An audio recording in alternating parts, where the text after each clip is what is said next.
Tema kita penyembuhan luka batin di dalam keluarga.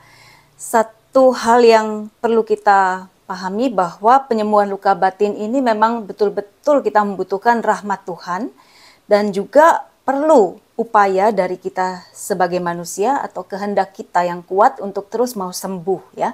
Jadi dari dua hal ini kita akan lihat bagaimana peranan juga tadi disampaikan terkait disertasi saya mengenai ajaran Yohanes Salib untuk kita mampu menolong orang lain juga sembuh.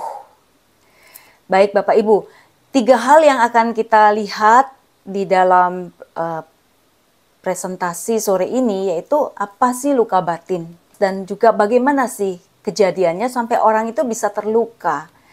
Lalu bagaimana untuk penyembuhannya? Nanti akan kita lihat ada doa yang sederhana dan ada juga doa yang tahap demi tahap. Nah, nanti di dalam workshop kita akan berkesempatan mempraktekkan doa penyembuhan luka batin ini. Karena sebenarnya Tuhan pasti bisa memakai kita masing-masing untuk menjadi saluran berkat penyembuhan bagi orang-orang yang kita layani. Sampaikan di bagian pertama kita lihat dulu luka batin sih apa ya. Jadi sebenarnya secara sederhana bisa dikatakan luka batin itu pengalaman negatif ya, yang menjadikan suatu trauma atau traumatik bagi seseorang dan itu mengakibatkan ia terluka pada memori, ingatan, dan perasaan. Nah, terjadinya pengalaman traumatis ini bisa kita alami langsung, misalnya seorang mengalami kekerasan ya, dipukul oleh papanya, sering ditinggal oleh mamanya, sampai kesepian di rumah. Saya ingat suatu kali, saya itu setelah dewasa ini sampai sekarang sebenarnya ya saya masih ada, kalau senja hari itu biasanya ada perasaan kayak sedih gitu ya. Terus saya tanya sama teman-teman, kamu itu kalau senja itu ngerasa sedih nggak sih? Kok rasanya kayak ada perasaan nggak enak gitu loh. Lalu mereka enggak, biasa aja gitu. Lalu kemudian dalam doa saya tuh tiba-tiba teringat akan satu peristiwa ketika mungkin saya waktu itu usia 4 tahun atau 5 tahun ya. Jadi memang di dalam doa pribadi kadang-kadang Tuhan itu juga memunculkan memori-memori yang bisa perlu kita sembuhkan karena pengalaman-pengalaman masa lalu. Dan kemudian pengalaman itu muncul peristiwa ketika saya ingat waktu itu saya ulang tahun, mungkin usia 4 atau 5 saya kurang pasti ya.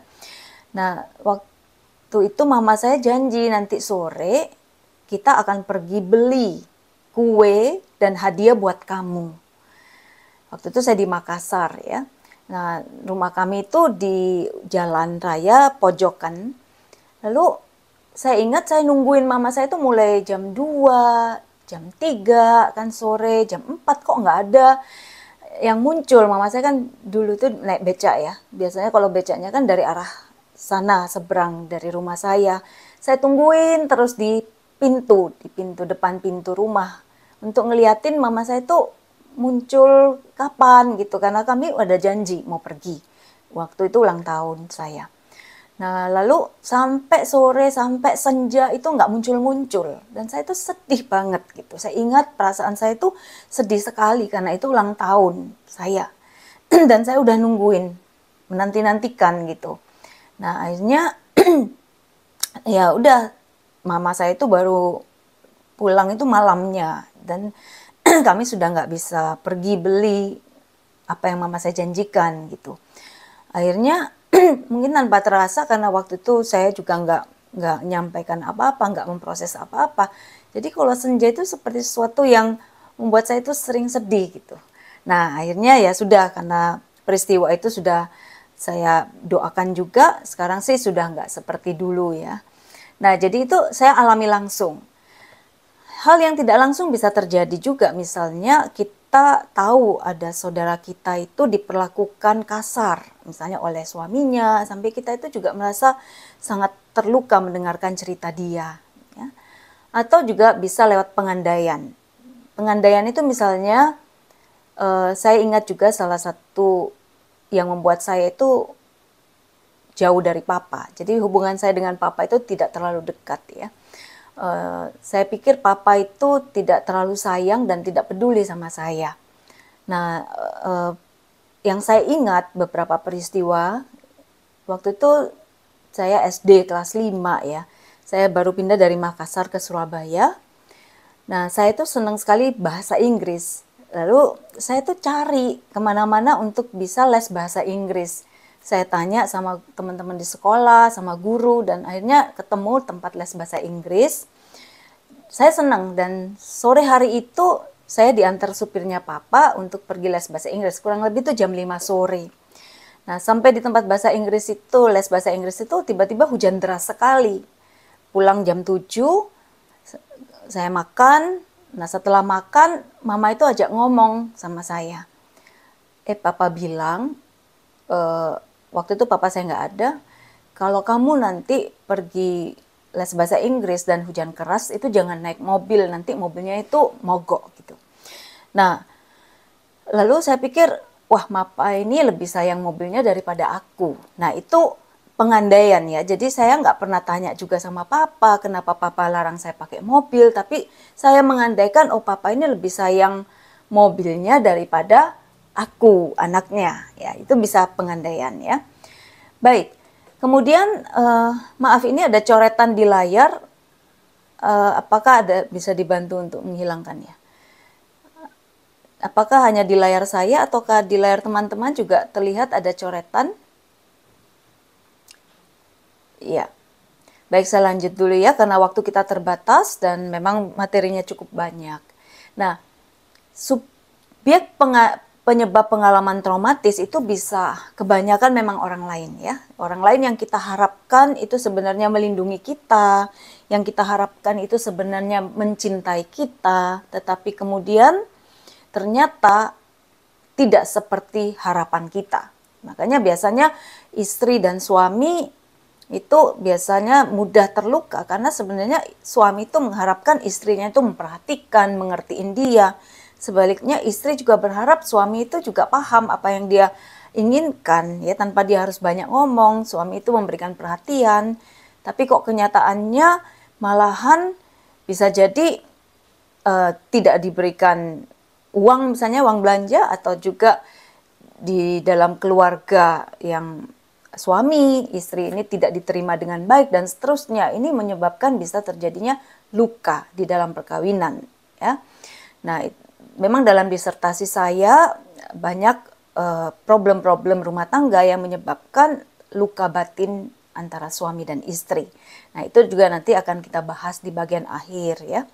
Nah, jadi orang lain, kemudian diri sendiri ini juga menyebabkan bisa terluka karena pikiran kita sendiri yang terlalu buruk tentang diri kita. Ya, kita merasa nggak layak dicintai, kita dan lain sebagainya.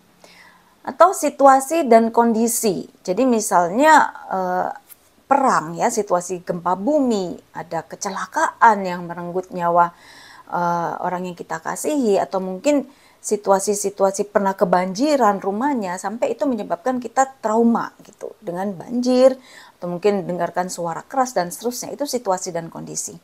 Dan orang juga bisa menyalahkan Tuhan sebagai penyebab luka batinnya. Karena apa? Misalnya orang yang dikasihinya mati ya, meninggal terlalu cepat, atau mungkin waktu COVID banyak orang yang mendadak, hari ini masih ada, besok tiba-tiba hilang dari keluarga kita. Sehingga banyak orang yang nggak bisa ngampuni Tuhan dan menganggap Tuhan itu nggak adil, nggak sayang sama keluarga kami, dan sulit untuk mengampuni Tuhan. Nah, semua pengalaman-pengalaman negatif maupun positif itu kita rekam ya dalam alam bawah sadar kita. Memang hanya sebagian kecil yang masih bisa muncul, yang kita sadari, tetapi banyak dari hal-hal itu yang tidak bisa kita sadari lagi. Baik, ini saya share lagi ya. Tadi share-nya hilang ya? Share screen saya. Baik, saya hilang, ya, hilang sendiri itu ya. Tadi. Ya, baik, udah oke ya. Jadi kita merekam semuanya itu ya di dalam alam bawah sadar. Nah. Oke, nah. Ini kapan sih biasanya luka batin itu terjadi? luka batin terjadi itu biasanya, umumnya ketika kita itu dalam kondisi nggak berdaya untuk melawan. Makanya situasi yang pada saat kita lemah ya, dalam kandungan atau saat kelahiran, kita masih kecil, kita nggak mampu berbuat apa-apa. Saya ingat sekali kalau papa mama saya itu bertengkar, saya itu takut banget kalau papa mama saya itu cerai. Karena apa? Kalau papa mama saya cerai, saya kan nggak tahu harus ikut siapa.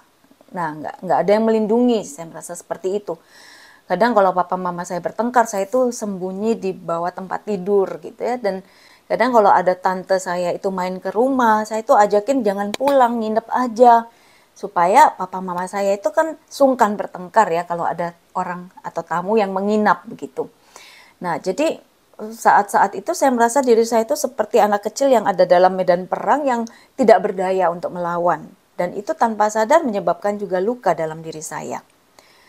Jadi saya itu sampai sekarang itu sangat menghindari konflik atau apa. Karena saya merasa konflik itu bisa menghancurkan saya ya.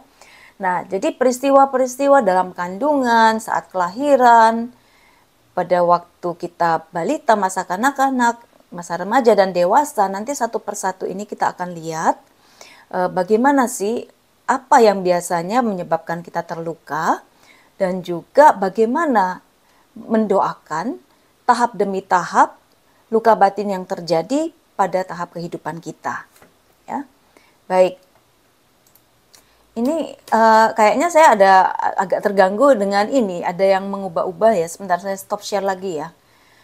Nggak bisa di ini. Saya sebentar ya. Baik, ini ya semoga ini sudah nggak ada gangguan. Baik, jadi oke. Nah, contoh gangguan pada orang yang luka batin. Jadi biasanya kalau orang luka batin itu kita bisa lihat ya, emosinya kadang-kadang tidak stabil. Tiba-tiba bisa marah, meledak-ledak tanpa penyebab yang signifikan gitu. Sensitif sekali, mudah tersinggung. Seringkali takut yang tidak beralasan ya, terus suka cari perhatian, khawatir tanpa sebab, iri hati yang terlalu berlebihan, sulit bergaul, suka menyendiri, atau seringkali juga gagal dalam usaha, dalam relasi, dalam rumah tangga juga. Ini beberapa aja yang kita bisa lihat contoh-contoh orang yang mengalami luka batin ya. Nah, rugi sekali kalau kita nyimpen luka batin. Karena apa? Relasi kita pasti terganggu dengan sesama dan orang terdekat, apalagi dalam keluarga kita udah menikah, banyak luka dibawa dari keluarga asal kita, pasti relasi kita dengan pasangan itu bisa terganggu kalau kita nggak sembuhin dulu luka-luka yang kita bawa dari keluarga asal. Dan juga terlebih lagi luka batin itu menghambat kita untuk menerima rahmat dan belas kasih atau cinta Tuhan. Karena apa? Kita nutup diri. Kita hanya fokus pada luka kita. Ya, kita protek diri kita. Sehingga Tuhan juga nggak bisa masuk di dalam diri kita. Oleh sebab itu, luka batin ini harus dan sangat bisa disembuhkan. Beda dengan penyembuhan fisik ya. Kadang-kadang kita mungkin berpikir, oh ada penyakit yang bisa membuat orang itu bertobat. Ya, karena kecelakaan, karena lumpuh, tiba-tiba dia itu jadi orang yang mungkin sadar bahwa dia itu terbatas, perlu Tuhan. Sehingga ketika dia disembuhkan, dia itu betul-betul bisa memuliakan Tuhan ya. Atau dalam proses sakit itu dia bisa lebih banyak berdoa. Nah, tapi kalau luka batin ini betul-betul nggak ada untungnya. Karena apa? Ketika kita masih memelihara luka batin, maka kita tertutup pada kasih Tuhan. Ya, dan bisa menyebabkan penyakit jasmani. Begitu banyak orang yang kanker, tumor, sebenarnya itu bermula dari luka batin yang terlalu dalam yang tidak mau disembuhkan, tidak mau dilepaskan. Jadi seperti itu, dan bisa juga ditunggangi roh jahat. Kalau orang sedih terus, marah terus, kemudian iri terus sama orang lain, bisa jadi dia itu membuka roh jahat itu untuk bisa masuk menguasai dirinya ya. Jadi kita perlu sekali memastikan setiap orang yang mengalami luka itu mau untuk sembuh ya. Nah, jadi kemudian penyembuhan batin, jadi intinya apa penyembuhan batin itu? Jadi pengaruh negatif pada memori, ingatan, perasaan kita itu dihapus. Sakitnya dihilangkan, digantikan dengan pengalaman positif karena cinta Tuhan. Itu intinya ya. Cinta Tuhan menggantikan sakit hati kita, seperti itu. Nah, bagaimana prosesnya ini akan kita lihat. Jadi, penyembuhan batin itu kita membiarkan Yesus itu memenuhi hati kita. Ya, dan kita menyadari, ya, sadar akan terang kasih Tuhan itu yang menyembuhkan. Bilur-bilurnya, oleh bilur-bilurnya kita menjadi sembuh. Ya semoga yang mencoret-coret ini bisa nggak lanjutin ya, supaya yang lainnya tidak terganggu.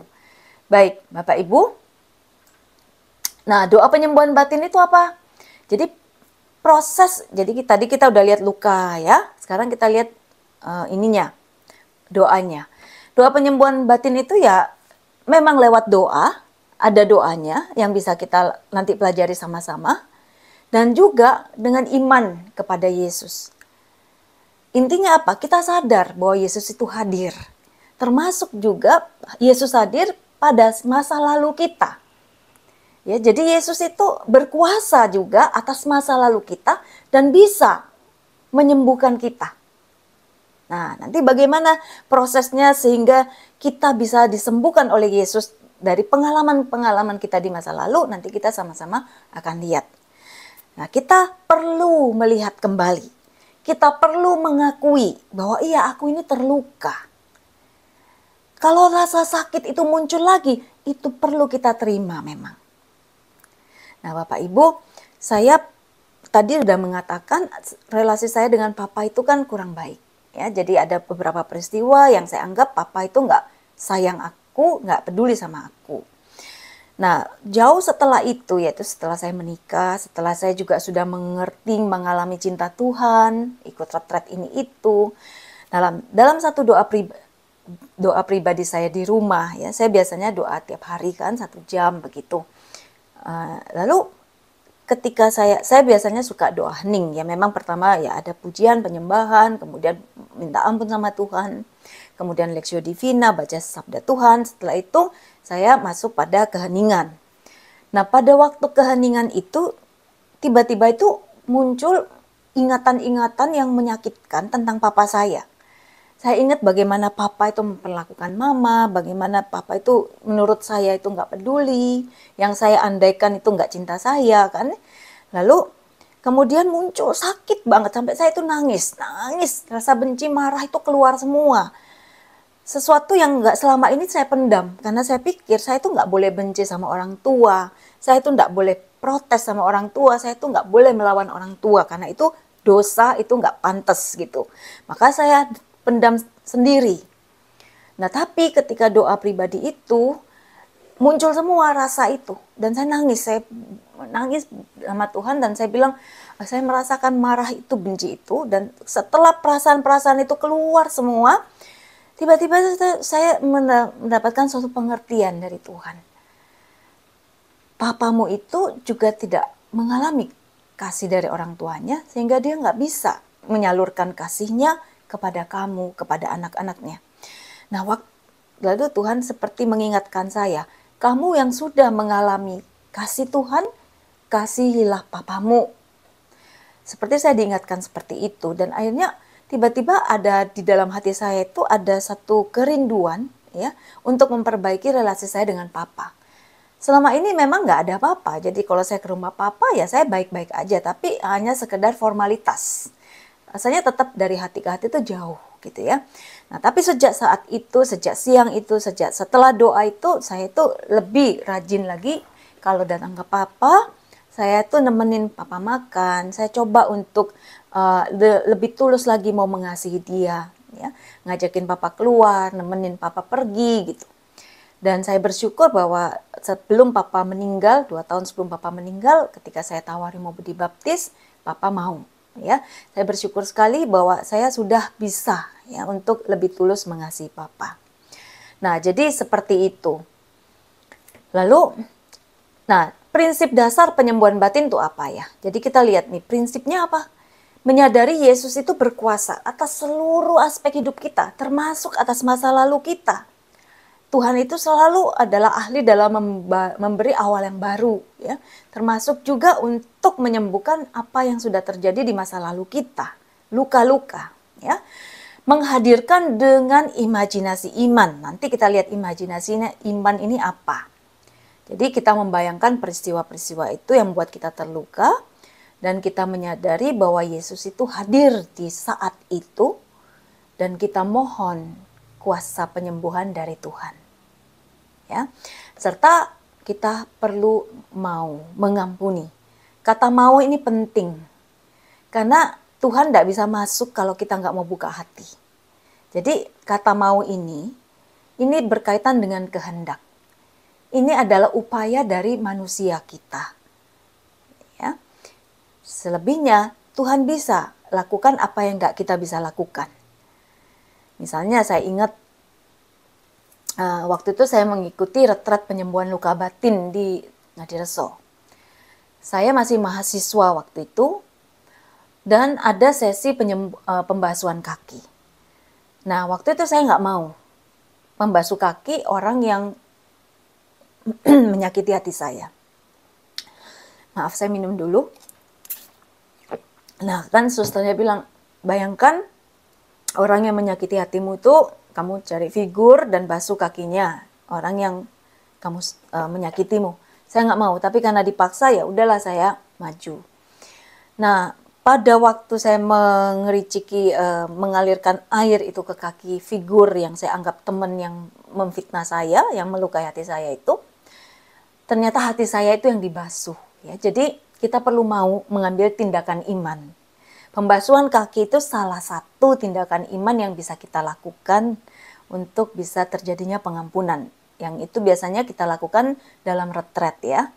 Nah, jadi yang tadi saya katakan imajinasi itu, iman itu apa? Ini penting sekali untuk kita menemukan akar. Dalam imajinasi iman ini kita menghadirkan pengalaman yang menyakitkan. Nah, kadang-kadang pengalaman menyakitkan itu kita itu udah lupa. Karena apa? Karena udah lama peristiwanya, dan karena itu peristiwa yang gak enak. Biasanya kita tekan di dalam alam bawah sadar kita, dan seakan-akan kita udah lupa. Tapi ternyata itu masih mempengaruhi relasi kita sampai saat ini dengan orang lain. Misalnya salah satu indikasi. Kita misalnya ketemu dengan seseorang yang bentuknya misalnya tertentu gitu, dan kita tuh nggak tahu kenapa nggak bisa deket sama dia. Padahal kalau ini misalnya relasi kerja kita, itu akan sangat mengganggu, ya. Nah, akan sangat mengganggu karena kita nggak bisa kerja dengan nyaman, apalagi misalnya itu atasan kita. Kita pasti nggak nyaman dan kita nggak bisa perform dengan baik di tempat kerja kita karena aku nggak bisa cocok sama orang ini, padahal orang ini tuh nggak punya masalah apa-apa dengan kita gitu. Nah, ternyata bisa jadi di masa lalu kita ada orang yang bentuknya seperti itu, ciri-ciri fisiknya seperti itu pernah melukai kita. Bisa jadi seperti itu, ya. Jadi kita itu nggak tahu kenapa nggak bisa deket. Nah, itu karena kita udah melupakan, seakan-akan melupakan, tapi belum sungguh-sungguh melepaskan dan mengampuni. Maaf, ini karena ada coretan lagi, saya stop dulu aja ya. Gimana? Karena nggak tahu yang, sudah bisa dihapus, baik, terima kasih.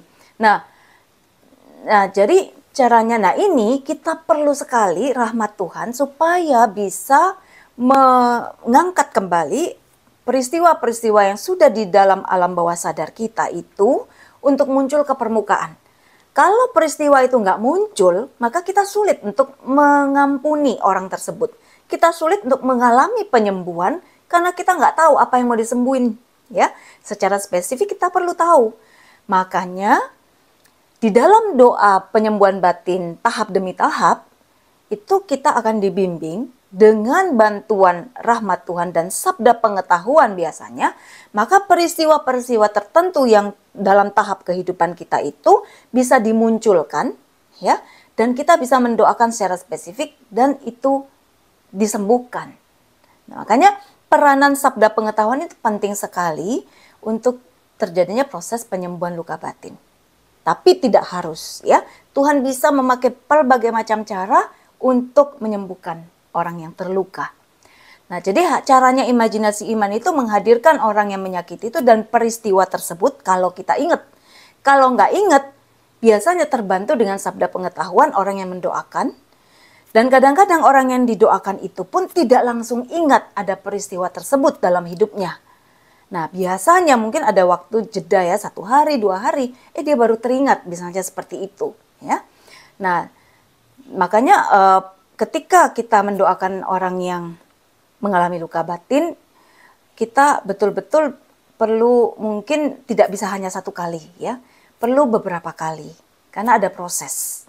Nah, jadi di dalam imajinasi iman itu kita membayangkan Yesus hadir dalam peristiwa menyakitkan itu yang mengulurkan tangannya, dan kita juga mengatakan kita mau mengampuni walaupun mungkin masih berat, tapi kata mau itu penting.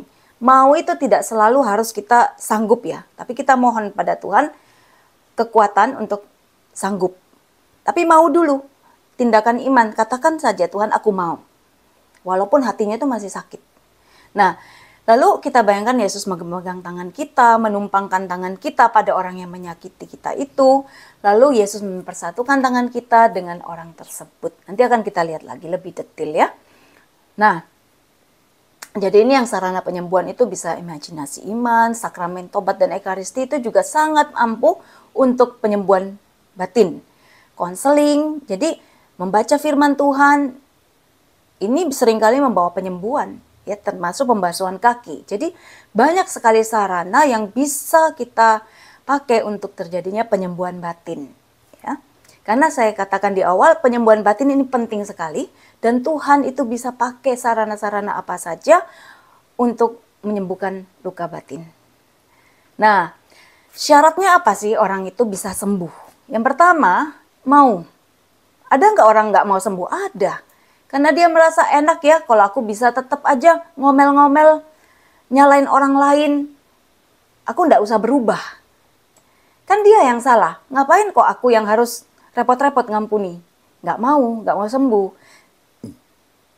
Padahal kata mau ini penting.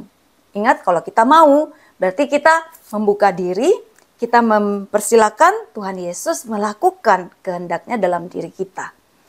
Nah, yang kedua, iman yang aktif, percaya bahwa Tuhan itu sanggup dan mampu untuk menyembuhkan aku.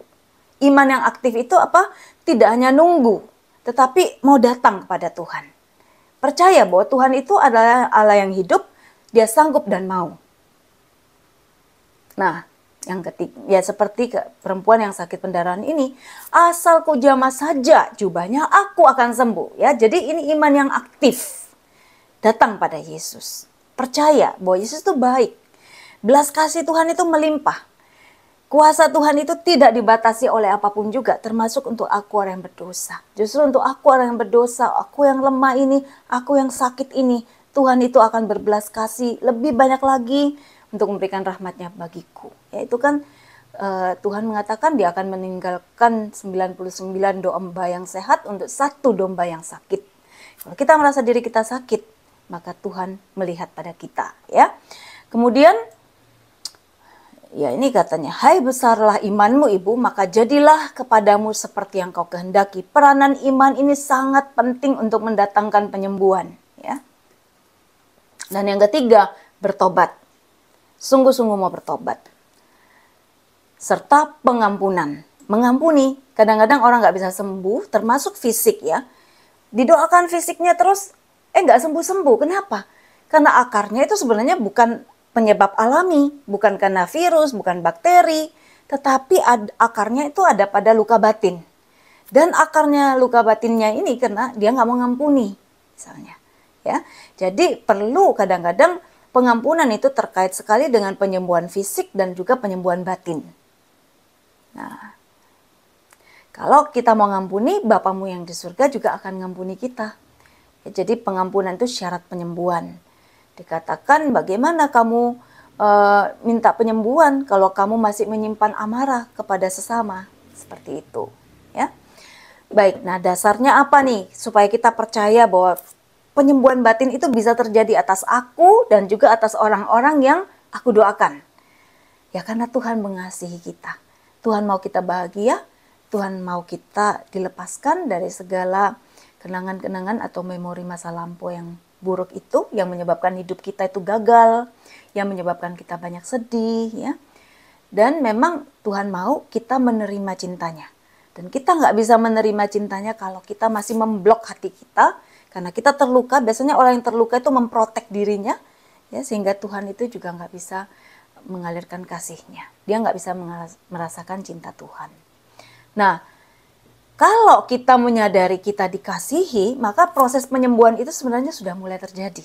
Jadi sangat penting ketika itu kita doa, kita datang aja pada Tuhan, seperti yang tadi saya lakukan ketika doa pribadi.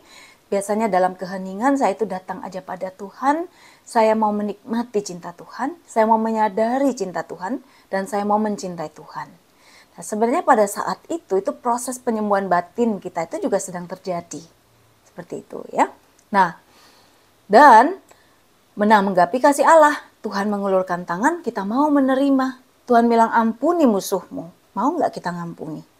Kadang-kadang orang berpikir kalau ngampuni itu kita harus bermesra-mesraan, berbaik-baikan, ketawa-ketiwi sama dia. Sebenarnya nggak harus sampai di situ.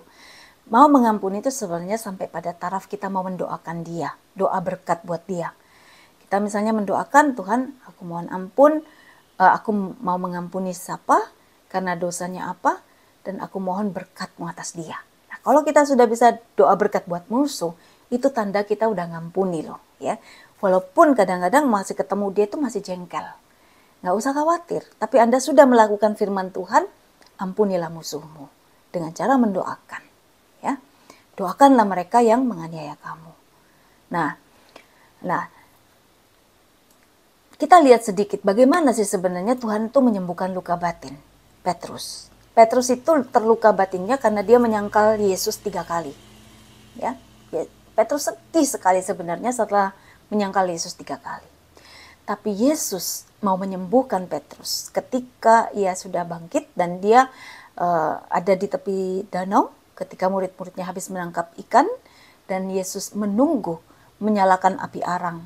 Kita ingat peristiwa di Lukas 22:54-62. Petrus itu menyangkal Yesus 3 kali, itu juga di dekat perapian ya. Di depan tempat pengadilan itu.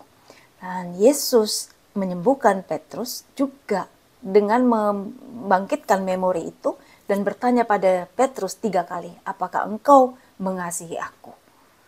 Ya, jadi memunculkan kembali memori tersebut membuat kita bisa disembuhkan. Ya. Nah, jadi pilihannya ada pada kita. Kita tetap mau terikat, dikuasai masa lalu, atau kita mau dipimpin Roh Kudus dan kita mau hidup dalam pengampunan. Terbuka untuk hubungan yang lebih sehat, positif, bertumbuh. Ya. Kalau kita tidak mau mengampuni, berarti kita terjebak dalam pola pikir negatif. Tidak bisa mengasihi, tidak bisa mengasihi diri sendiri dan orang lain, karena kita tidak bisa menerima kasih Tuhan dan tidak merasa dicintai oleh Tuhan sendiri. Ya, jadi ini beberapa hal ini penting ya untuk kita pahami supaya ketika kita melayani orang-orang yang terluka batinnya, kita bisa punya satu pemahaman yang lebih komprehensif. Nah sekarang setelah ini saya akan mengajak Anda untuk melihat penyembuhan batin tahap demi tahap dalam kehidupan kita sebagai manusia. Nah, penting sekali nanti kita lihat ketika kita memandu doa penyembuhan luka batin, baik itu mungkin dalam retret ataupun dalam doa pribadi ya. Ketika Tuhan itu lewat sabda pengetahuan memunculkan satu peristiwa-peristiwa di dalam kehidupan seseorang yang kita doakan, dan orang itu tersentuh, kita biarkan aja dia tinggal sejenak. Misalnya dia waktu itu kita doakan, kita misalnya mendoakan dia, lalu tiba-tiba kita melihat ya, seorang anak kecil yang mungkin sendirian, sedang kedinginan, atau ada di tempat yang gelap. Mungkin kita menyampaikan gambaran yang kita lihat itu, lalu mungkin dia begitu tersentuh, menangis, ya kita biarkan dulu dia, momen-momen itu, momen di mana rahmat Tuhan sedang bekerja untuk orang tersebut yang kita doakan, karena sabda pengetahuan kita itu kalau otentik, itu sangat efektif membantu orang untuk mengenali akar dari luka batin. Dan kalau kita menyembuhkan akarnya, itu akan sangat efektif untuk penyembuhan. Ya. Dan kalau misalnya sudah, kita bisa lanjutkan ya. Bisa doa bahasa roh pelan-pelan, itu juga akan menolong kita di dalam membantu proses penyembuhan orang yang kita doakan ya. Dan ingat, penyembuhan batin kadang-kadang membutuhkan proses. Jadi beberapa kali. Dan penting juga kita membacakan sabda Tuhan pada saat kita mau mendoakan orang luka batin atau di dalam doa-doa penyembuhan luka batin. Karena dalam kitab suci itu juga banyak sekali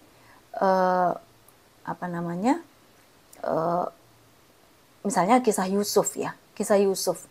Dia itu sebenarnya kan sangat terluka ketika dia dibuang oleh saudara-saudaranya. Dia itu begitu polos, dia nganterin makanan pada saudara-saudaranya, ternyata dia itu dibuang ya dalam sumur dan kemudian dijual. Nah, ternyata tapi ketika dia sudah menjadi pembesar di Mesir, dia itu bisa ngampuni saudaranya. Dia bilang ini dibiarkan Tuhan terjadi karena Tuhan mau memberikan rahmat yang besar ini untuk kita semua gitu. Jadi bacaan dari kitab suci itu juga bisa membantu orang yang terluka itu bisa melihat bahwa ada rahmat Tuhan di balik semua penderitaan atau luka ini gitu. Nah, baik, kita coba lihat ya. Jadi ini saya akan menawarkan dua macam doa penyembuhan luka batin. Yang pertama itu doa tahap demi tahap sesuai dengan tahap kehidupan kita mulai dari bayi sampai dewasa. Dan yang satu lagi yang nanti setelah ini kita akan lihat doa penyembuhan batin yang sangat sederhana. Jadi saya tadi sudah katakan bahwa Tuhan itu sangat menghendaki semua orang itu sembuh dari luka batin. Karena luka batin sangat menghalangi relasi dengan Tuhan. Nah, oleh sebab itu Tuhan bisa menggunakan berbagai macam sarana dan juga tidak dibatasi oleh formula tertentu. Jadi kita sebagai pendoa untuk luka-luka batin itu perlu berbesar hati. Bahwa ketika kita dengan tulus mendoakan orang, dengan kasih, maka proses penyembuhan Tuhan itu pasti bisa terjadi. Ya. Nah, Bapak Ibu, tapi supaya kita lebih lengkap sebagai pendoa, alangkah baiknya kita juga mengenal berbagai macam hal yang biasanya Tuhan mau lakukan lewat penyembuhan luka batin untuk menolong orang-orang yang kita doakan. Nah, misalnya pertama, khususnya ketika dalam kandungan, kita itu kan lemah sekali, kita nggak bisa melawan. Tidak ada janin yang bisa berteriak, ya. Oleh sebab itu, dalam kandungan orang itu bisa terluka, mudah sekali terluka. Misalnya karena apa? Ibunya yang mengandung dia itu belum siap untuk menerima kehamilan karena mungkin tidak kuat secara ekonomi, tidak siap secara ekonomi, atau mungkin hamil di luar nikah, sehingga mau digugurkan, ada penolakan, itu sangat berdampak secara emosional pada janin. Nah, karena apa? Kita tahu apa yang dirasakan ibu itu sangat terkoneksi erat dengan apa yang juga terekam dalam alam bawah sadar janin. Kita tahu bahwa janin mulai pertemuan sperma dengan sel telur itu sebenarnya sudah bakal manusia, ya. Dan proses Tuhan begitu ajaib, merekam semua peristiwa-peristiwa yang juga dialami oleh ibunya sehingga anak itu bisa terbawa secara emosi apa yang dialami ibunya. Ya, nah dampaknya apa? Merasa tidak aman, sering takut tanpa alasan, ya. Karena ini kan waktu dia belum lahir bahkan, merasa tertolak, tidak diterima. Apa yang bisa kita doakan ketika kita mendapatkan suatu pengertian dari Tuhan, dari Roh Kudus, ya, tentang seorang yang terluka pada masa dalam kandungan. Nah, kita bisa mengajak dia untuk menyadari bahwa Tuhan Yesus itu hadir, melindungi dia ketika di dalam kandungan ibunya, ya, dan bahwa ibunya waktu itu juga tidak dalam kondisi kuat untuk menanggung beban-beban yang dihadapinya sebagai manusia, ya kan? Dan bayangkan bahwa saat itu Yesus berdiri depan ibumu dan berkata, "Anakku, jangan sedih dan kecil hati," ya. Dan Yesus memegang kandungan ibumu di mana kamu ada di dalam situ, dan Yesus mengatakan kepadamu, walaupun orang tuamu tidak menerimamu, ya, tetapi aku mengasihimu. Engkau berharga bagiku. Dan bahwa kehadiranmu itu memang ada dalam rencanaku, ya. Jadi kita membawa doa-doa menghadirkan Yesus di masa-masa, di peristiwa dia di dalam kandungan itu. Dan doa-doa kita yang kita ucapkan di dalam penyembuhan luka batin dalam kandungan itu pun betul-betul dalam bimbingan Roh Kudus ya. Jadi intinya sebagai pendoa, kalau kita bersatu erat dengan Tuhan, kita betul-betul membiarkan Roh Kudus itu memimpin kita, maka kita itu akan sangat dibantu untuk mengerti akar luka batin seseorang dan bagaimana mendoakannya. Ini kan hanya bantuan ya, tetapi kita nggak usah hafalin, karena lebih penting kita itu bersatu erat dengan Tuhan dan mau mengikuti bimbingan Roh Kudus. Nah, tapi umumnya memang seperti ini nih ya yang terjadi. Luka dalam kandungan biasanya ya terjadi hal-hal seperti itu ya. Mungkin papanya keras sama mamanya, mamanya tekanan batin, anaknya pun akhirnya jadi nggak tahu kenapa itu nggak bisa deket sama papa. Mungkin papanya dan seterusnya, banyak sekali dan itu unik sekali. Tiap orang itu berbeda penyebab luka batinnya ya. Nah, sekarang penyembuhan pada masa kelahiran. Nah, pada masa kelahiran itu biasanya apa sih yang terjadi? Orang bisa mengalami misalnya susah lahirnya. Jadi harus dibantu alat kedokteran sampai dia itu kesakitan seperti kayak ada di dalam terowongan yang gelap. Dan dia itu nggak tahu kenapa dia itu selalu merasa takut mungkin ya. Terus takut pada benda tajam, melihat benda tajam itu sudah trauma misalnya seperti itu. Nah, atau mungkin ibunya pada waktu melahirkan meninggal ya, sehingga dia merasa bersalah yang terus-menerus, atau ibunya merasakan kesakitan yang sangat luar biasa. Nah, ini menyebabkan bisa anak ini merasa selalu ada guilty feeling, atau ayahnya tidak hadir padahal ibunya itu sangat mengharapkan pada waktu dia melahirkan suaminya itu ada, tapi ternyata di luar kota, pada waktu itu ayahnya meninggalkan ibunya dan seterusnya. Masing-masing orang itu 1001 macam dan unik sekali. Tiap orang itu ceritanya unik sekali ya. Makanya kita perlu sekali bersatu dengan Roh Kudus untuk bisa mendoakan secara efektif ya. Nah menyebabkan ibunya kecewa misalnya karena kelahirannya ayahnya nggak hadir. Nah itu si anak juga bisa mengalami itu, perasaan-perasaan itu. Nah makanya kita mungkin, atau dia diharapkan perempuan lahirnya laki atau sebaliknya. Nah, pada waktu itu kita bisa mendoakan apa? Kita bisa katakan, ketahuilah bahwa Yesus itu ada pada saat kelahiranmu, ya. Dan Ia tahu semua apa yang kamu alami. Tapi Yesus juga menerima engkau. Yesus juga mengerti apa yang terjadi, kondisi papa mamamu, ya. Tapi Yesus menerimamu dengan penuh cinta. Dan Yesus mau mengatakan kepadamu, kamu yang masih baru lahir, kamu yang masih bayi, yang baru lahir dari kandungan ibumu, engkau hadir di dunia ini bukan karena kebetulan, tapi engkau ada karena aku menghendakinya. Kelahiranmu ada dalam rencanaku. Dan rencana yang indah aku berikan di dalam hidupmu. Kita bisa katakan seperti itu di dalam doa. Ya. Nah, jadi itu kita lanjut. Kalau misalnya itu sudah selesai, kita udah lihat di masa kelahiran udah selesai, nggak ada lagi yang Tuhan mau katakan, kita bisa lanjut ke masa kanak-kanak. Pada waktu itu biasanya, waktu anak-anak itu mereka bisa mengalami kurang diperhatiin, atau mungkin dibeda-bedakan dengan saudaranya. Mungkin anak pertama itu disuruh ngalah terus sama adiknya, ya. Atau mungkin anak yang tengah itu disuruh serba salah, ya. Atau anak yang bungsu mungkin kayak saya itu kan anak paling kecil dari 5 bersaudara.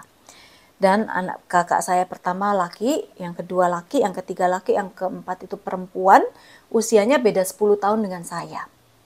Jadi kalau kami itu main, waktu saya kecil, masih 5 tahunan, bahkan sebelum itu kalau main, saya selalu ngikut kakak saya yang perempuan, karena yang lainnya kan laki, mainannya beda.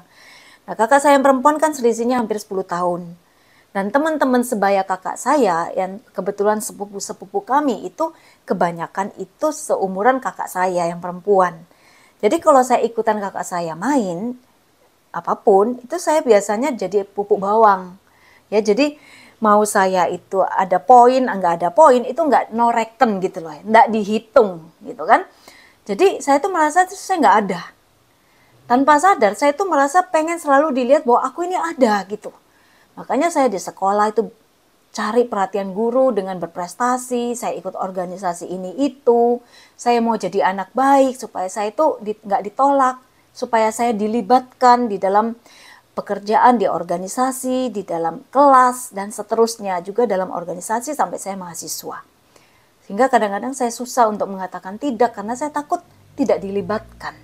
Itu karena luka yang saya kemudian sadari, oh karena aku ini mulai kecil, seringkali kalau main, itu nggak ada poin gitu loh, mau bener mau salah nggak dihitung, ya. Tapi itu kemudian jadi luka karena beban, karena akhirnya saya kan jadi beban, mau harus selalu tampil baik supaya nggak ditolak dan seterusnya. Nah, jadi saya nggak jadi orang yang lebih apa adanya gitu. Nah, kalau seperti itu kan saya akhirnya kan nggak bisa mengasihi diri saya sendiri juga dan sulit untuk mengasihi orang lain juga. Nah, seperti itu ya. Nah, jadi pada saat itu mungkin orang tuanya bercerai, ya seperti saya katakan ketika kita kecil orang tua cerai itu kita jadi bingung kan dan belum bisa hidup sendiri. Kalau nggak ada orang tua masih kecil, siapa yang bisa ngidupin kita? Siapa yang ngasih makan? Itu masa yang sangat rawan sekali buat anak kecil karena dia merasa nggak punya pegangan gitu, ya. Atau mungkin mengalami pelecehan seksual. Nah, pada waktu itu kita bisa berdoa bahwa Yesus ada pada peristiwa-peristiwa yang menyakitkan dalam hidupmu itu. Jadi peristiwa-peristiwa menyakitkan, luka-luka ini bisa kita bantu juga dengan biasanya poin-poin ini ada di dalam kehidupan anak-anak ya. Nah, tapi secara khusus kita bisa juga diingatkan secara tertentu lewat sabda pengetahuan untuk kasus-kasus yang spesifik kalau Tuhan kasih. Nah, lalu kita bisa bawa dalam doa penyembuhan. Bayangkan saat itu Yesus hadir. Ketika engkau masih kanak-kanak, Yesus ada bersamamu. Yesus selalu menemanimu kemanapun kamu berada. Kamu gak pernah sendirian. Yesus membelai kepalamu dan berkata, aku ada untukmu.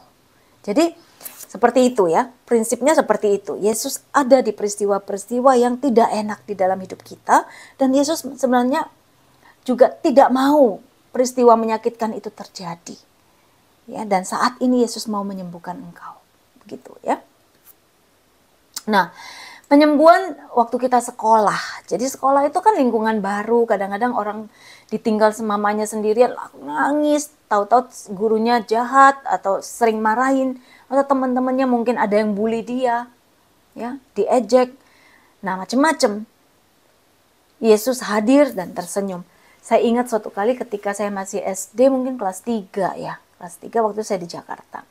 Saya kan kebagian untuk membereskan taplak meja guru ketika sudah selesai mau lonceng bel jam pulang sekolah. Nah, waktu itu gurunya masih di meja, saya itu membereskan taplak meja. Gurunya tuh marahin saya, marahin banget. Tidak boleh membereskan meja sebelum saya berdiri gitu.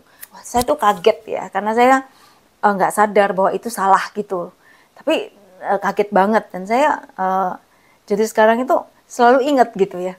Kalau mau beresin sesuatu tuh, wah jangan-jangan orang ini tersinggung gitu. Jadi, tapi ya nggak terlalu berat sih buat saya. Cuma hal itu masih ingat gitu, teringat juga ya. Dan itu agak lumayan mengagetkan kalau kita nggak siap gitu. Nah, saat ini kita bisa bilang untuk penyembuhan luka batin pada masa sekolah saat ini, bayangkan Yesus hadir di hadapanmu dan katakan jangan khawatir, jangan takut, jangan sedih. Aku menerimamu. Aku ngerti semua keadaan yang kamu alami. Ya, dan seterusnya. Nah, pada masa remaja ini juga masa yang sangat rawan ya. Biasanya mengalami mungkin patah hati yang pertama atau mungkin dia dinodai, nggak dingertiin, kecewa karena cinta. Yesus hadir mengerti perasaanmu, memeluk engkau dengan kasih. Jadi polanya seperti itu. Nah, trauma khusus juga misalnya pada masa remaja itu ada yang ditinggalkan ya, sudah disetubuhi ditinggalkan, kemudian sampai dia nggak mau kawin, atau mungkin lihat papa mamanya cerai di masa itu sampai dia udah trauma dan seterusnya, banyak sekali. Nah, di sini kita ngajak, bayangkan orang yang telah menyakiti hatimu itu, hadirkan saat-saat engkau disakiti, bayangkanlah Yesus hadir saat itu dan mengetahui hatimu dan apa yang terjadi padamu. Yesus ngerti perasaanmu. Nah, ini perlu sekali bahwa kita seorang pendoa itu mengikuti bimbingan Roh Kudus ya. Kapan kita mulai doa? kapan kita masih membiarkan dia untuk tinggal sejenak di dalam peristiwa tersebut, ya, dan kita melanjutkan untuk mendoakan penyembuhan buat dia sambil membayangkan Yesus hadir dengan imajinasi iman buat orang yang kita layani. Nah, penyembuhan dalam masa pernikahan, ya, pernikahan itu banyak sekali, ya. Jadi waktu saya meneliti tentang luka-luka di dalam pernikahan, itu banyak sekali, yang mulai tidak dikasih uang sampai mau dijual sama suaminya, kemudian betul-betul mengalami kekerasan di hadapan mertua, itu diseret, mertuanya diam aja, dia ke gereja, kemudian dia harus dipaksa ditelepon pulang, kalau kamu nggak pulang bajumu saya lempar semua keluar. Dan betul waktu dia pulang bajunya itu udah di depan pagar, tapi memang ini suaminya ini pecandu narkoba, ya. Dia mengalami kekerasan, kemudian begitu dia diseret, ya, untuk keluar, dipaksa untuk diusir dari rumah, tapi kemudian tiba-tiba suaminya itu berbalik lagi, nyeret masuk kamar, suruh paksa melayani, dia hubungan badan, dan seterusnya. Ketika dia hamil besar, disuruh hubungan badan sampai pingsan, kesakitan, dan seterusnya. Banyak sekali trauma-trauma yang terjadi pada rumah tangga. Dan ini memang perlu sekali disembuhkan, gitu. Nanti kita lihat. Nah, pemulihan oleh Yesus, ya, ini tidak ada yang mustahil bagi Yesus. Tadi kita udah lihat Yesus berkuasa atas masa lalu kita. Kapanpun itu tidak pernah tertutup oleh Yesus untuk disembuhkan, karena bagi Tuhan 1000 tahun itu sama dengan 1 hari. Yesus 2000 tahun yang lalu sama dengan Yesus saat ini, ya. Nah, jenis luka itu macam-macam. Diperlakukan dibeda-bedakan dengan mertua yang lain, dengan mantu yang lain. Kemudian juga sampai mengalami psikosomatis, sampai masuk rumah sakit, suaminya nggak mau bayarin, ya, sampai harus utang sana sini, dan banyak sekali. Nah, sekarang kita coba untuk melihat, ya, saat-saat engkau disakiti ini Yesus hadir, mengetahui apa yang terjadi. Nah, baik. Jadi prinsipnya proses dalam penyembuhan luka batin itu memang perlu ada pengampunan, ya. Kita tadi udah lihat, ya, saya udah panjang lebar banget. Selalu perlu kita menghadirkan kembali peristiwa itu. Kita nggak bisa tutup mata dan seolah-olah itu tidak pernah terjadi. Kita nggak boleh menyangkal bahwa peristiwa itu pernah terjadi dalam diri kita, dalam hidup kita. Karena kalau kita menyangkal, kita belum berani melihat dan menghadapi kenyataan itu, maka kita nggak bisa sembuh. Karena kita sebenarnya ibaratnya masih nutupi, nggak mau apa adanya di hadapan Tuhan, ya. Tapi kita nggak boleh maksa orang yang kita doakan, ya.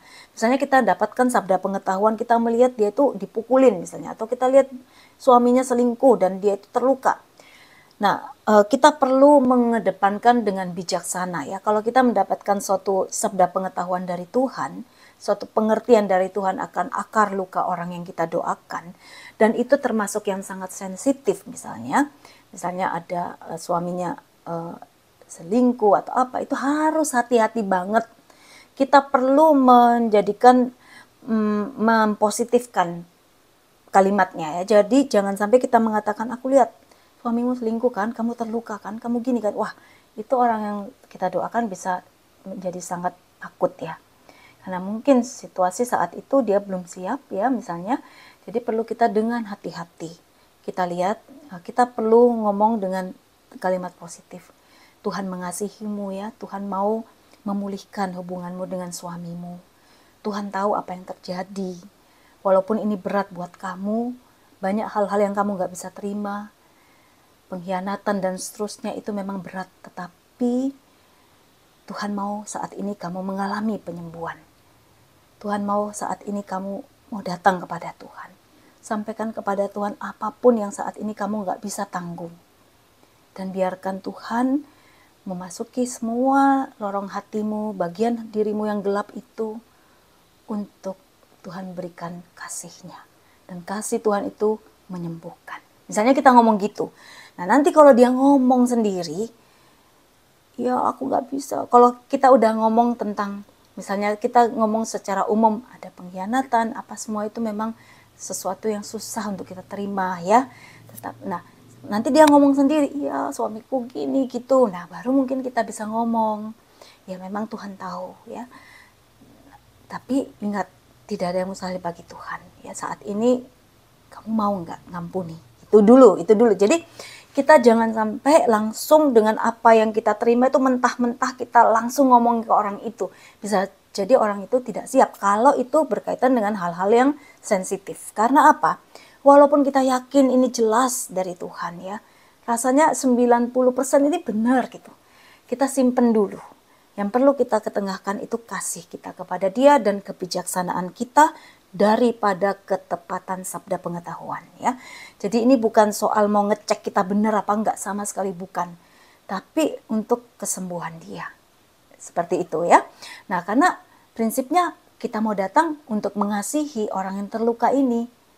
Bukan untuk ngecek benar enggak gitu loh. Sabda pengetahuanku gitu ya. Dan kita perlu mengajak dia untuk memaafkan. Dan kita menjadi mau mengajak dia jadi saluran kasih Tuhan juga untuk orang tersebut lewat kehadiran Yesus. Seperti itu ya. Nah, banyak renungan Alkitab untuk penyembuhan batin nanti ini kan akan dibagikan ya. Anda bisa lihat lagi tentang kisah Yusuf, perumpamaan anak yang hilang, bagaimana Tuhan itu menyambut dia lari duluan ketika anak yang sudah menghabiskan harta warisan itu datang dengan bentuk yang sudah nggak karu-karuan, tapi mata seorang papa itu bisa mengenali itu anaknya. Walaupun anaknya itu pasti waktu pergi itu bajunya bagus, mungkin rambutnya rapi, tapi waktu pulang karena dia jadi pegawai untuk kasih makan babi, itu sudah nggak karu-karuan bentuknya. Mungkin sudah dekil, bajunya sudah lusuh, kurus mungkin ya, tidak terawat. Tapi papanya langsung datang memeluk dia dan papanya kenal loh dari jauh. Dan papanya tuh lihat ya. Jadi sebenarnya papanya itu menunggu kapan anakku pulang. Sama dengan kita ya, seperti itu. Dan juga tentang pengampunan yang kalau kita nggak ngampuni kita juga nggak diampuni, itu penting ya. Nah baik, ini kesimpulannya apa? Penyembuhan batin itu dasarnya apa? Yesus yang sama dulu, sekarang dan selamanya. Dia mampu mengambil memori jelek itu dari kita ya, dan menyembuhkan kita. Dan beberapa definisinya, luka emosi itu nggak kelihatan ya, nggak kelihatan dari diri kita, itu nggak ada yang luka di luar, tapi hati itu luka batin. Dan Roh Kudus mampu membaharui emosi kita. Nah, jadi langkah-langkahnya ini tadi saya simpulkan lagi nih ya. Ingat kembali peristiwa itu, kalau Tuhan ingatkan puji Tuhan, walaupun kamu nangis, walaupun kita sakit, enggak apa-apa, dihadapi dulu, setelah itu Yesus bisa sembuhkan kita.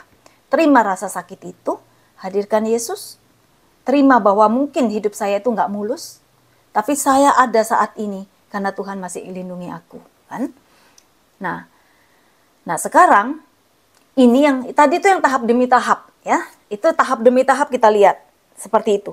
Ada pula kalau kita mungkin nggak sempet ya berlama-lama dengan seseorang, dan itu misalnya dalam situasi yang hanya mungkin bisa ketemu sekali itu aja, tapi orang itu butuh banget luka batin, penyembuhan luka batin, kita bisa berdoa secara sederhana. Prinsipnya apa? Ya, orang itu sangat membutuhkan ya, dan perlu diajak ngampuni, karena kalau orang itu nggak mengampuni, dia nggak ada kemenangan ya. Nah, didorong karena sabda pengetahuan, spontan karena dorongan Roh Kudus, kita bisa tahu apa yang Tuhan mau sembuhkan dalam dirinya, dan kita bisa minta kepada Tuhan, tuntun aku apa yang perlu aku doakan untuk orang itu.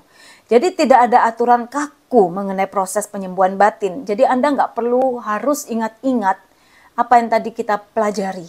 Yang penting Anda paham secara garis besar, Anda mendoakan pelayanan penyembuhan batin, itu bisa dibimbing, diingatkan luka-luka masa kandungan, masa kelahiran, masa dia di sekolah, masa remaja, masa dia dalam perkawinan, masa sekarang ini, ya.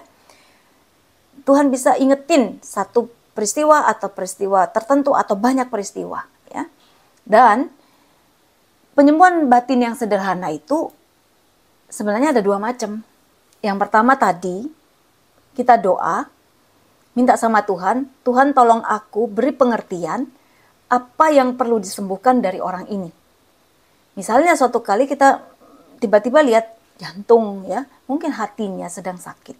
Kenapa? Tiba-tiba kita dilihatkan satu peristiwa, mungkin rumah yang kosong, misalnya. Kita nggak ngerti artinya apa itu. Kita minta lagi sama Tuhan, apa pengertian, apa maksudmu Tuhan dengan visi ini. Kita bisa minta sama Tuhan dan mungkin Tuhan berikan kita pengertian untuk orang itu. Mungkin dia sering ditinggal sendirian waktu dia kecil, sehingga dia merasa sangat kesepian sampai saat ini gitu ya. Walaupun di tengah keramaian dia tetap merasa sendirian. Nah, mungkin kita bisa menyampaikan setelah kita mendapatkan pengertian itu, kita tanya pada orang ini, saya mendapatkan satu gambaran tentang rumah yang kosong. Apakah ini ada artinya buat kamu? Apakah mungkin kamu dulu pernah sering mengalami kesepian, sendirian di rumah? Kalau dia bilang, oh iya benar. Atau mungkin dia lupa. Nggak tahu ya, aku nggak paham. Tetap kita setelah itu doakan aja. Supaya apapun yang saat ini Tuhan sedang ingatkan buat dia, itu bisa muncul dalam alam sadarnya dia. Dan dia bisa ingat mungkin besoknya setelah kita doakan, dan dia bisa minta didoakan lagi ya. Tapi saat itu kita doakan supaya biarlah Tuhan, kalau kita sudah di pengertian dari Tuhan tentang arti rumah kosong itu misalnya ya, semoga apapun yang dia rasakan, rasa sepi, sendirian, rasa takut ditinggal atau apa, saat ini Tuhan yang sembuhkan. Itu dengan sabda pengetahuan, itu doa penyembuhan luka batin secara sederhana. Nah, penyembuhan luka batin secara sederhana yang kedua, ini yang saya munculkan di sini. Kita nggak usah ngomong apa-apa. Kita diem sekali. Kalau kita misalnya mungkin selama ini belum terbiasa berdoa dengan sabda pengetahuan, kita bisa hening aja, kita ngajakin orang itu, ayo kita doa yuk. Kita tumpang tangan secara lembut mungkin di bahunya. Lalu saat itu kita mengundang Roh Kudus. Atau kita mungkin bisa nyanyi satu lagu, Roh Kudus hadirlah di sini misalnya. Lalu kita biarkan Roh Kudus yang bekerja secara bebas di dalam diri orang yang kita doakan. Ya. Nah, pada waktu itu kita misalnya bisa tinggal 5 menit, 10 menit, udah kita bebasin, terserah Roh Kudus mau mengingatkan apa untuk orang itu.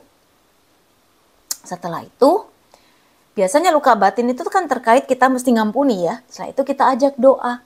Nah, misalnya dia macam nangis atau apa, biarin aja dia nangis, keluarin semua emosi-emosi negatif itu waktu Tuhan bekerja dalam diri dia. Nah, setelah itu, kalau memungkinkan dan dia mau diajak untuk mendoakan, kita ajarin doa ini. Ayo kita berdoa untuk orang yang nyakitin hati kamu. Tuhan minta untuk kita mendoakan mereka yang menyakiti kita. Ya. Katakan apa? Yesus, aku mengampuni. Misalnya siapa? Mertuaku. Untuk apa? Perkataannya yang mencaci maki aku misalnya ya. Dan aku berdoa agar ia dilepaskan dari semua hukuman dosanya dan semua akibat dosanya. Dan aku mohon supaya ia diberkati, diberi damai, sukacita, keselamatan. Misalnya gitu ya, itu sudah doa berkat. Kita sudah ngampuni. Kalau kita mau ngampuni, ada kelepasan, ada kemenangan, ada kebebasan batin. Seperti itu ya. Jadi baik. Nah, Bapak Ibu, ini saya boleh nambah 5 menit, moderator? Boleh ya? Boleh. Ya, baik. Jadi saya mau nunjuk ini. Sekarang aspek luka batin itu ternyata ada 2, ada 3. Yang pertama, ingat, ini rahmat Tuhan. Ingat yang semua kita ngomong dari pertama tadi sampai sekarang tadi itu tentang doa. Betul ya? Nah, doa itu apa? Doa itu intervensi Allah. Doa itu adalah rahmat Allah yang mau dicurahkan di dalam hati kita. Nah, tapi jangan lupa, luka batin itu juga perlu aspek manusia, upaya manusia. Karena kita sudah diberi akal budi, ya. Kita perlu mau. Nah, jangan lupa bahwa penyebab luka batin itu kadang-kadang juga aspek manusia, kita sendiri juga. Nah, ini yang ketiga, ini proses ya. Luka batin ini kita udah tahu ini proses. Enggak sekali jadi orang langsung sembuh. Proses.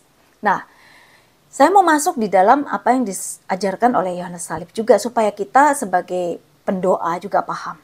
Ya, bahwa perkawinan sekarang ini memang berat. Hidup sekarang ini memang berat. Individualisme, konsumerisme, macam-macam. Nah, kita perlu ada juga mengingatkan kepada orang yang kita doakan ini dulu ya, saya mau ngomong ini dulu, bahwa, sebentar, bahwa luka batin itu bisa disebabkan juga karena pikiran kita. Saya izin ke sini dulu. Karena pikiran kita juga, ya, kadang kita bilang, aku disalah mengerti, aku diremehkan, aku nggak diinginkan. Nah, aku maunya ini tapi dapatnya ini. Nah, kadang-kadang konsep kita masuk dalam perkawinan, aku mau suamiku tuh ngertiin aku mau itu, aku masuk dalam perkawinan, aku sudah punya rumah sendiri, tidak gabung mertua misalnya. Aku mau penghasilan suamiku tuh cukup buat aku ini, buat masa depan anakku, harus ada asuransi buat anakku, dan seterusnya dan seterusnya. Tapi ternyata kenyataan yang kita hadapi itu nggak sesuai dengan bayangan kita sebelumnya. Nah, akibatnya kita terluka. Itu juga bisa. Ya, jadi luka batin karena diri sendiri. Karena diri sendiri apa? Pikiran kita, akal budi kita, konsep kita, ide kita tentang perkawinan yang ideal itu harus seperti apa gitu. Kalau nggak seperti yang idealisme kita jadi luka. Kita jadi benci sama suami kita. Kita nggak bisa terima dia, pasangan kita misalnya, atau istri kita. Nah, iman ini menolong kita untuk sembuh juga. Ya, percaya pada sabda Tuhan bahwa apa yang aku alami sekarang ini bukan tanpa tujuan. Nah, orang-orang yang mengalami luka karena dia pernikahan itu tidak sesuai dengan harapan, itu kemudian menemukan ketika mereka bertahan dalam iman, ya, tidak cerai gitu, terus berdoa, berjuang untuk percaya pada sabda Tuhan, akhirnya bisa punya cara pandang baru, lebih realistis. Ya, oh iya ya, kalau aku mungkin dikasih semua yang aku mau, aku mungkin tidak jadi orang yang mengandalkan Tuhan. Bisa jadi gitu kan? Seperti saya pribadi, saya ini kan 5 tahun perkawinan itu seperti neraka buat saya. Karena apa? Mulai SMP, SMA, kuliah, saya itu berprestasi, organisasi, kuliah, akademik itu selalu itu nomor 1. Tujuannya apa? Karena saya mau nanti setelah saya lulus kuliah, saya tuh mau jadi wanita karir yang hebat, yang sukses di kota besar, kerja di kantor yang bonafit, pakai pakaian yang bonafit kalau kerja, dan punya level yang tinggi di perusahaan. Tetapi ketika saya menikah, saya nggak boleh kerja sama sekali sama suami. Suami saya posesif, cemburuan, nggak bolehin saya kerja gitu. Akibatnya saya merasa hidup saya udah hancur, runtuh. Apa yang saya cita-citakan, investasi waktu, saya udah les ini itu, les komputer Inggris apa supaya menunjang karir saya sukses, itu hancur semua. Saya merasa, wah udah masa depan saya udah hancur gitu. Dan saya banting pintu, bertengkar, konflik itu di dalam 5 tahun pertama itu seperti neraka gitu. Nah, tapi kemudian ya waktu itu saya sudah akhirnya lebih banyak berelasi dengan Tuhan, cari Tuhan, minta tolong sama Tuhan, walaupun tidak berat ya, itu walaupun itu berat sekali, jatuh bangun juga. Nah, kemudian akhirnya tapi sekarang kalau saya ditanya, setelah saya betul-betul mau pegang Tuhan, mau di dalam iman tetap mau bertekun, tidak cerai, saya mau cari Tuhan lewat doa, lewat komunitas, lewat pelayanan, saya sekarang bisa melihat maksud Tuhan yang begitu baik. Saya dilepaskan dari kelekatan saya pada gelar, pada prestasi, itu yang disebut detachment. Ini yang Yohanes Salib mau ajarkan, bahwa kita perlu lepas dari semua yang menghalangi relasi kita dengan Tuhan. Termasuk itu cita-cita saya waktu itu yang menjadikan gelar prestasi itu sebagai tujuan hidup saya. Nah, ketika itu ditutup ya lewat perkawinan, suami nggak izinin, awalnya marah saya. Tapi setelah firman Tuhan mengingatkan saya, cari hikmat yang dari Tuhan, karena hikmat manusia sia-sia, saya dibukakan. Saya berbalik dari yang tadinya mau cari prestasi, berbalik 180 derajat mencari apa yang Tuhan mau. Dan setelah itu saya menemukan jalan saya untuk mengikuti Tuhan. Dan akhirnya Tuhan bukain jalan, suami saya ngizinin saya kuliah lagi S2, kuliah lagi S3. Tadinya nggak boleh, saya mau kuliah aja sudah nggak boleh gitu. Dan sekarang kalau ditanya, mau nggak kamu berkarier lagi dengan gaji besar, tapi kamu nggak bisa pelayanan seperti sekarang, saya bilang saya nggak mau. Saya udah menemukan jalan saya di sini. Bukan berarti prestasi bekerja itu nggak bagus ya, tetapi buat saya, karena saya menjadikan itu tujuan hidup saya, Tuhan itu tidak berkenan begitu. Nah, jadi ingatan berkaitan dengan harapan. Memori kita yang buruk di masa lalu itu perlu kita lepasin. kita hanya berharap kepada Tuhan, ya, untuk mengisi memori itu. Harapan kita ada di dalam Tuhan. Walaupun saat ini sakit, walaupun aku banyak mengeluh, tapi nilai perjuangan kita ini nggak akan sia-sia. Itu ada harapan di dalam firman Tuhan, di dalam janji Tuhan. Dan kehendak ini harus dimurnikan dengan kasih. Jadi aku bukan kawin itu untuk membuat aku sendiri happy, aku enak. Tetapi bagaimana aku bisa memberikan yang baik juga buat pasanganku. Kalau aku sekarang merasa nggak bisa ngomong apa-apa, voiceless, ini ya banyak dialami juga para istri ya dalam perkawinan, khususnya di tempat-tempat di mana laki-laki paternalistik gitu ya. Nah, harus nurut terus, nggak kuat lagi tadinya karena aku merasa apa yang aku mau nggak aku dapat. Nah, sekarang perlu dimurnikan dengan kasih. Untuk apa sih aku kawin? Apakah aku hanya memang cari yang aku suka, ataukah aku mau melakukan tanggung jawabku? Aku mau ada disiplin di dalam hidupku. Aku mau juga melayani suamiku, anak-anakku seperti aku melayani Tuhan. Kalau ini kehendakmu Tuhan, dan aku sudah memilih ada dalam perkawinan ini, aku mau jalani. Apapun yang terjadi, aku tetap mengasihimu. Di dalam kasih-Mu Tuhan, aku melihat berkat. Dan orang-orang yang melewati penderitaan dalam perkawinan itu di dalam mempertahankan iman, tetap berharap kepada Tuhan, dan mau mengisi kehendaknya itu dengan cinta dan kasih Tuhan, akhirnya mengalami dimurnikan. Mereka punya komitmen akhirnya, penguasaan diri, berkembang dalam kesabaran, dalam kesetiaan, punya empati sama orang juga yang menderita. Seperti itu ya. Nah, jadi seperti ini, penderitaan manusiawi itu juga terjadi karena itu tadi, konsep kita, idealisme kita tentang orang lain. Oh, suamiku harus gini, anakku harus gini. Kalau nggak gini, aku jadi kesel, sebel. Itu juga sumber penderitaan. Nah, ini harus dimurnikan dalam iman. Ya, kita harus bergantung betul-betul percaya bahwa Tuhan sedang menyelenggarakan sesuatu yang baik buat kita. Memori berkaitan dengan ingatan kita isi dengan harapan kepada Tuhan. Jadi kita dimurnikan, memori kita diisi akan harapan pada janji Tuhan, dan kehendak kita diisi dengan kasih, sehingga kehendak kita itu menginginkan yang terbaik seperti yang Tuhan mau untuk orang lain di dalam keluarga kita, dalam perkawinan kita. Sehingga semua ini membuat kita terlepas dari ego kita, bukan aku apa yang aku mau, tetapi apa yang Tuhan mau. Itu detach. Jadi apapun yang menghalangi hubungan kita dengan Tuhan, kita mau silakan Tuhan engkau ambil. Karena aku mau apa yang menjadi kehendak-Mu itu yang terjadi. Itu secara ringkasnya seperti itu, sehingga kita menjadi manusia baru. Apa yang terjadi? Kita makin bersatu dengan Tuhan. Tadi yang perkawinan hampa-hambar itu menolong kita untuk semakin benar-benar melepaskan apa yang kesenangan-kesenangan yang memang tidak membawa kita lebih dekat sama Tuhan. Kadang-kadang Tuhan izinkan orang itu mungkin mengalami kesulitan ekonomi dalam keluarga. Supaya apa? Dia melihat bahwa kebahagiaan itu tidak terletak pada hanya uang. Dan bisa jadi kalau orang ini, pasangan ini diberikan kekayaan yang besar, ya mungkin lupa sama Tuhan. Bisa jadi seperti itu.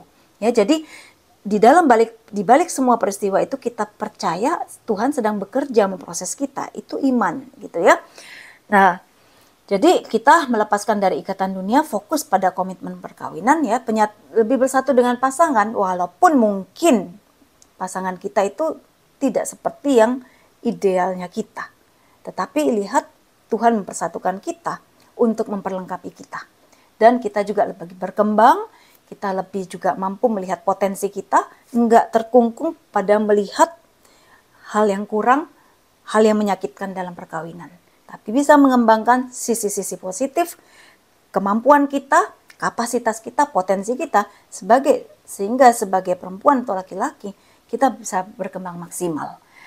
Baik Bapak Ibu, mungkin ini materinya cukup banyak ya, tapi saya mohon supaya pelan-pelan kita cerna. Dan nanti semoga di dalam workshop Anda bisa mengalami, dan nanti dalam pertanyaan, tanya jawab, kita bisa diskusi lebih lanjut.